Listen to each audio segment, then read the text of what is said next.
What is up, guys? Hope you're doing well. Coming at you again with another video like we like to do. And while I'm on theme, on a little hot streak here, making it 2 days in a row of the way God has delivered me from something, and that is from lying. I used to lie a lot. Let me tell you one example. This really isn't really that great of an example, but every day it felt like through late elementary and middle school, literally the thought I'm thinking about during my day is, what is my story? And the reason I had that thought is because I did something or didn't do something or said something that I know my parents are going to hear about because it was misbehavior. And, you know, I talked yesterday about how God healed me and saved me from a rebellious spirit, from all of that misbehavior. But another angle to it was that I would also lie and deny as much as I possibly could. And so I'm going home saying, what is my story? What can I do or say or think, or how can I twist reality to make it seem like I am innocent so that I don't experience as severe of a punishment? That is called lying, guys. Especially when the story is very fabricated and a lie. I would withhold truth if it was to my benefit, and I would manipulate truth, and I would say things that weren't even true. Here's some more examples for you. Parents see some open chocolate candy wrappers all on the floor, you know, by the chair at our TV, and they come ask me, hey, we noticed a bunch of open chocolates by the couch. Do you know anything about that? Did you do that? Said, no, it must have been the cat. I think the cat did it. I was serious, guys. Similarly, elementary school. I don't know what age, maybe second grade-ish time. I woke up super early Christmas morning, probably around 2 or 3 a.m., and I unwrapped every single gift under the tree. My parents asked me about it. Cat did it, y'all. Like, not even good lies, you know? Like, I just had to lie because I wasn't going to take ownership. As I got a little older, my appetite for lying did not decrease, but my skill in lying did. I was, like I mentioned yesterday, a fairly nice kid. I was a pretty involved person. I made pretty good grades. So I had some things going in my favor, and I was pretty ambitious. So, you know, I wasn't like, I don't know, like, just, I wasn't like the bad kid. You know, like, I'm not like about to go to jail. You know, I'm not like drinking alcohol at 13 years old and thinking I'm so cool. Like, I didn't think that was cool. But I was plenty evil if I felt like it would help advance me in some way. And so with lying, you know, I learned that people think that I am nice. People think that I'm truthful.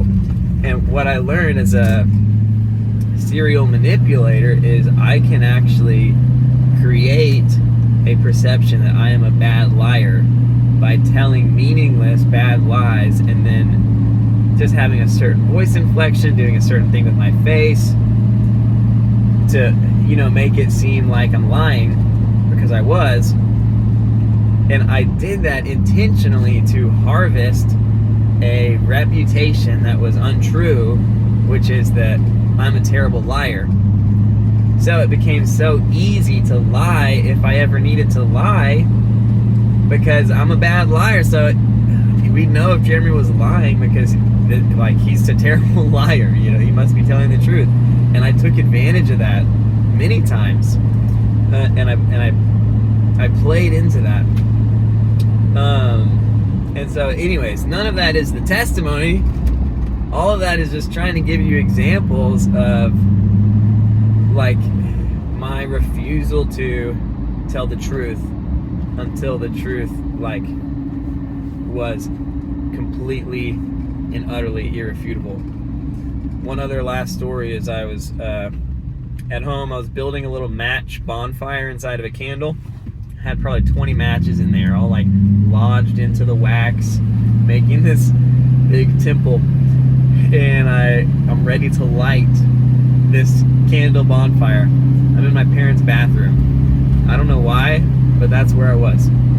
I light this match and I'm coming into the candle, and I'm such a nerd because for whatever reason I don't think about how the fire's gonna go straight up the match and hit my finger, and it does do that before I get down to the one lighter light that would set the bonfire candle ablaze.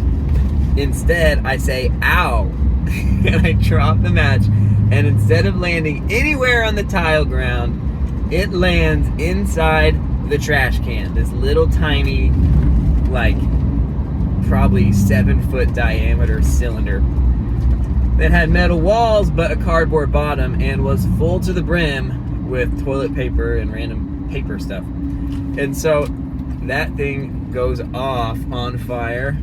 It almost sets the wall on fire. It chars the wallpaper, but the wallpaper doesn't quite engulf in flames, thankfully.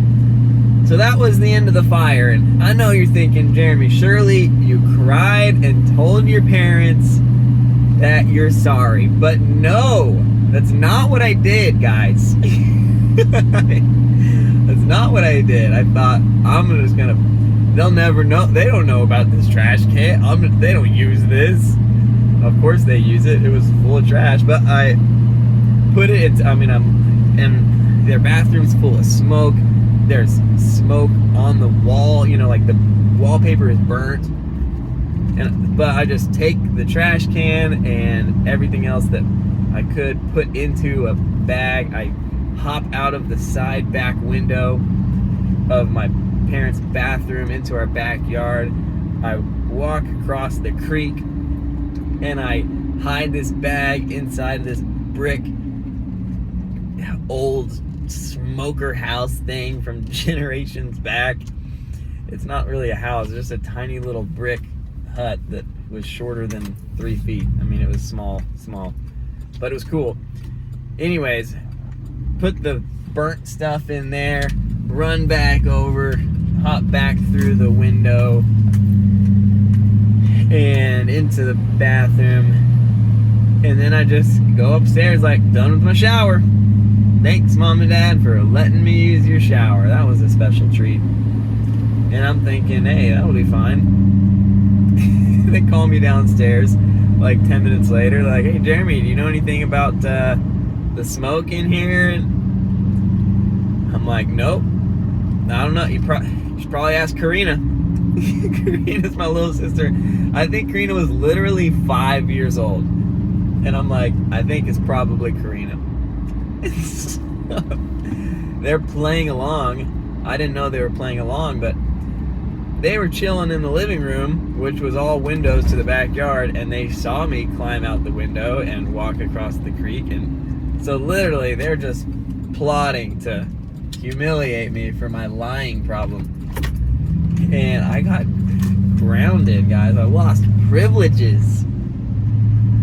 They turned this into a teaching experience, and they made sure to tell me that I was getting in trouble not for what I did, but for lying about it. And internally I was like, yeah, but if I had gotten away with it, I wouldn't be getting in trouble. I was not repentant yet. I had a lying problem. Guess what, guys? I don't lie anymore. You know why I don't lie? Because God doesn't lie. And the devil is literally described in the Bible as the father of lies. God is the truth.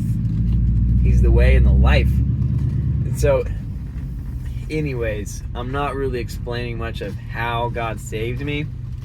But the reality is He saved me. And and then he changed my character.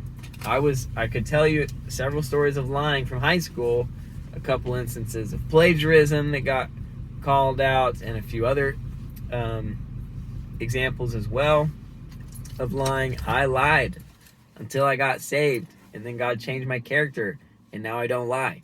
It's not because I'm just better than lying. It's not because I just have grown into maturity, and now I think that lying is wrong. I knew lying was wrong then. But if it was wrong for my gain and someone else's loss, then that was right to me, you know? So, this probably isn't the most encouraging video for you to listen to, because you think less of me now than you did before. And I have no one to blame but myself. No one to blame. Guys, I'm thankful. God healed me. He delivered me. I used to be a liar and a manipulator. Maybe I'll share about manipulation in another video. But I used to be a serial liar. And now I am not. I don't lie. I can't tell you. Literally. I mean, again, maybe this is normal. Maybe this is everyone's on the same page. But, like, I don't. There is no lie out there. Like, I'm trying to think of, like, but is there something I've told someone that's not true? Like, what about white lies to your kids, right? You lie to your kids, right? No, I don't. I know what you're thinking, but what about Santa Claus? Oh, I tell them the truth about Santa Claus. I don't lie, guys. I don't. I'm an open book. It doesn't mean I tell every single fact about me to every single person, no matter what. I might decide that some information is better kept private between me and someone else, whatever it's related to. But I don't lie. I would tell someone, if that hypothetical scenario happened, that I'm not going to tell you because I think this information is better kept private. That's super hypothetical because I can't think of a time where I've had to do that, because people are pretty mindful about not asking too much, and they're pretty understanding if I wouldn't want to share more. But I'm pretty open, you know. And hey, praise the Lord. The glory goes to Him. He's the one that changed my character. I didn't change myself. I didn't just wake up one day and get jacked, you know. Look at me.